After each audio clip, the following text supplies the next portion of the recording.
loyiha demak shu Fazman korxonasidan boshlandi. Tanishinglar, Tohirjon aka, direktorlar shu korxonada 1000 dan ortiq odam ishlar ekan. Loyiha umumiy qiymati 40 million dollar ekan. 40 million dollar tashkil qiladi. Undan hozir 20 million dollarni demak o'zlashtirdik. Kelgusida 20 millionni o'zlashtirish harakatida. Nima ishlab chiqariladi bu yerda? Asosan erkaklarning lyuksli kostyum shimlari, palto, plaj, kurtka. Qayerda sotiladi ular? Rossiya, Yevrosoyuz ittifoqlari davlatlariga 2025-yildan Amerika Qo'shma Shtatlari bilan Meksikaga o'zi mahsulotlarni chiqaryapmiz. Yillik оборот qanaqa? Yillik оборот 80 milliard so'mga to'g'ri keladi. Eksportimiz shundan 7-8 million dollarga to'g'ri keladi. Prezidentdan tashrif buyurgan ekanlar.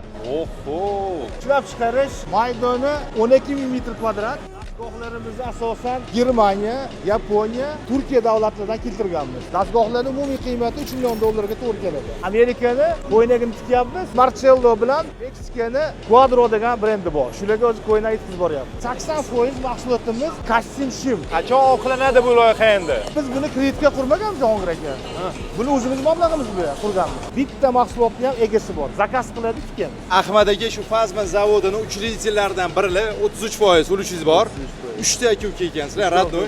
Qiymasmi o'zaro urushib turmaysizlarmi? Yo'q. 3 ta aka-ukaning ishi alohida. 2 million dollar bor yo'q kredit olib qolgan hamma sarmoyani o'zingizlar kiritibsizlar. Taxminan 18 million dollar. Yana pul tikishingiz kerak tushunishim bo'yicha. Albatta. Ya'ni bu biznes foyda olib keladi. Albatta. Bu tayyor mahsulotlarimiz, bu yerda hamma mahsulotlarimiz Fazman brendi va Kony brendida ishlab chiqarilgan. Kim biladi, O'zbekistonda uni ishlab chiqarilyapti.